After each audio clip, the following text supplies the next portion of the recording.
So today I'm going to talk about the Wind-Up Bird Chronicle by Haruki Murakami. And this is a very important book to me because this is the book that made me want to really become a writer. I think I found this book when I was 14 or 16, and this was one of the summers where I was visiting my grandparents in Spain, and my reading abilities in Spanish weren't great, so I found an English language bookstore, and I was just looking for something to read, and I was interested ambiguously in Japanese stuff at the time. I was taking some Japanese classes at school, and I was really into manga, but I never read anything that fell into the category of Japanese literature without any illustrations attached to it. And I think I was really blown away by, I don't know what it was, but there was something about it. Was a Japanese guy's name, and the cover, there was something that was just really inviting about it. And I started it, and it blew me away, and I couldn't put it down. And it's incredible to me because I'm flipping through this book right now, and I don't, I reviewed The Witcher. That's how I kicked off all these reviews, and it was the first book that I had binged in a few nights. It's crazy for me to see this book because the print's much smaller than in The Witcher. It's not the same kind of genre. It's not really fantasy. Falls more into that kind of magical realism category. But it's just amazing to me that when I was 14, I could just read and get all the way through a 600-page book in no time, even if the print was really small, and honestly makes me feel when I look at it like I need a new pair of glasses. I have a really weird relationship with Murakami because he was the writer that made me want to become a writer, and I went through all of his literature, and I think that when I was college age, I started to become a little disenchanted with him. Some things that he did started to irk me. Like, for example, he does a lot of name dropping. Like he'd talk about the records that he listened to, and the books. Everybody was reading books, and for some reason, when I was in college, just the name dropping of the writers that were referenced and the records that were being listened to, my college mind felt like there was something very shallow and superficial about this, which now that I'm vocalizing it out loud, it doesn't really, I don't understand how I could have thought it was shallow, but I think that some of you will probably understand what I'm talking about. I think that speaks, I don't think that Murakami is actually a shallow writer. I think that to some extent, as we get older and become a little bit more jaded and start to be more critical with writing, sometimes maybe we project our own insecurities at it. I think that's kind of what I was doing when I was in college, and I was just not really able to appreciate or enjoy this stuff as much.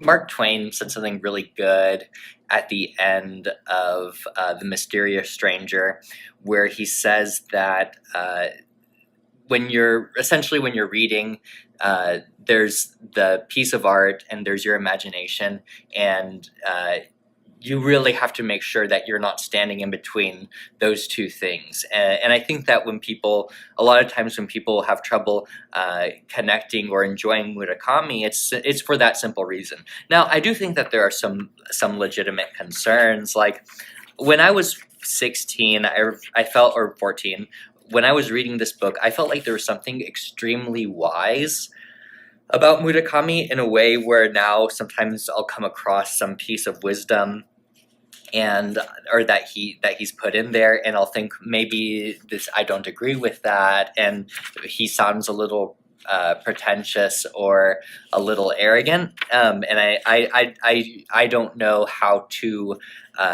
really unpack that outside of saying that I think it really just depends on what your preference is and how you want to look at the narrator. Because once again, if you take Murakami out of your head and you just let this and you just suspend your disbelief and you just let the narrator tell you the story, like I think you're going to enjoy this book, but if you're the kind of person who's just going to be judging the narrator who's telling you this story, which is really the kind of reader that I've become, you might have a very difficult time with Murakami. Okay, so what was it about this book? So what is it about this book that I read maybe about 10 years ago that resonated so much with me? I don't know. I think that it was the possibility of it. It starts off and there's a guy and he's cooking spaghetti and it's in the first person, and it was funny to me when I was a teenager. It's not so funny to me now. And as it unfolds, it's just like, I think every single time you flip the page, there's so much possibility for where you're going to wind up. I think that's why I really appreciated the cover so much, is that this image of this man with the long hair, maybe it's a woman, I'm pretty sure it's a man, just jumping into this abyss.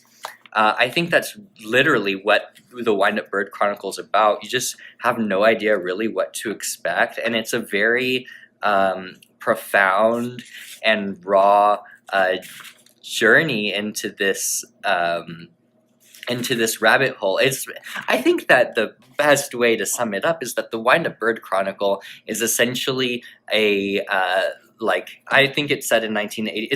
It's a contemporary Japanese Alice in Wonderland. Murakami's fiction is escapism. It's set in very contemporary environments, and the characters are feeling very real, very human needs that you can connect to and are very mundane and familiar. And I think because of that, you get really invested in the characters, and because there's a lot of panaceas and cures and words thrown around that make you feel really good as a person, I think that it's very difficult for readers who connect to Murakami's work to see it as escapist fiction. I think that the really beautiful thing about Murakami's relationship to his readers is that his readers really want to believe in what Murakami's selling them. They really feel like he is telling them how the world actually is. So I guess that's a weird thing for me to say, because if I'm saying that this is escapism, I don't want to seem like I'm negating that.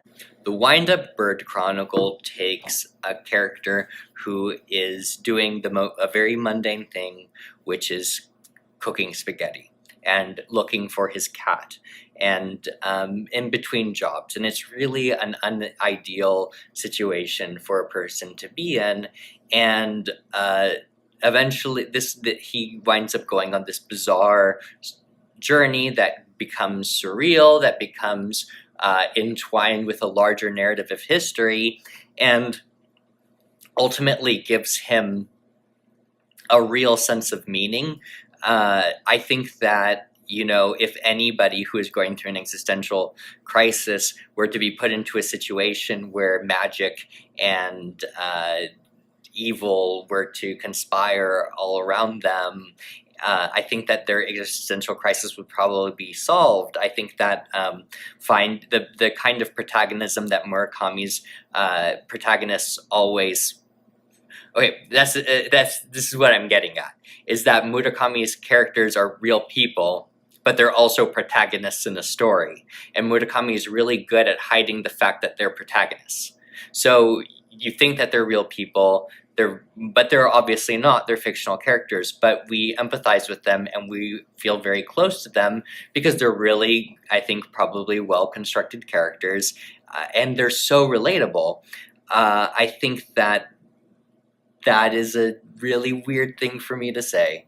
But I don't think that I'm saying anything original. I think that alienation, urban alienation, and the hero's journey being intersected together, I think that everybody who reads a Murakami story understands this. I think that maybe I'm just saying it in a weird way, but I think that these are weird books, and to some extent, I have a feeling that anybody who's listening to this review, who's read a Murakami book, is probably going to get what I'm saying.